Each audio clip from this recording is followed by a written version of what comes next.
Hello everyone, পুজো তো শেষ, এবার পালা প্রসাদ দেওয়ার। তারপর প্রসাদগুলো দিতে দিতেই শুরু হয়ে গেল হঠাৎ করে ঝমঝমিয়ে বৃষ্টি। আর এটা ছিল সন্ধেবেলায়, লাইটগুলো সব জ্বালাতেই গনুদাদাকে যেন আরো সুন্দর লাগছে। তারপর এদিকে দেখি ভাই, মামা আর মা মিলে যেন কম্পিটিশন করছে ঢাক কাসর বাজানো। তারপরে আমিও একটু ঢাক বাজানোর চেষ্টা করলাম, কিন্তু যদিও আমায় দেখে মনে হচ্ছে যেন কাউকে রাগ করে পেটাচ্ছি। তারপর সন্ধে হতেই আমিও গনুদাদাকে একটু প্রদীপ দেখিয়ে আরতি করে নিলাম।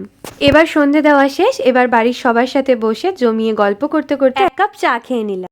আর এটা ছিল গণেশ চতুর্থীর পরের দিন। কত মজা আনন্দ করতে করতে দিনটা কেটেই গেল। তারপর গনুদাদাকে টোটোতে তুলে নিয়ে আমরা বাড়ির সবাই মিলে চললাম ঠাকুর বিসর্জনের পথে। যে কোনো পুজো আসবে আসবেই ভালো, হয়ে গেলেই তো শেষ। যাই হোক, বাড়ির সবার সাথে মিলে আমি তো পুজোটা ভীষণ মজা করে কাটিয়েছিলাম। আসছে বছর আবার হবে। আবার এসো গনুদাদা, অপেক্ষায় থাকলাম আবারও একটা বছরে।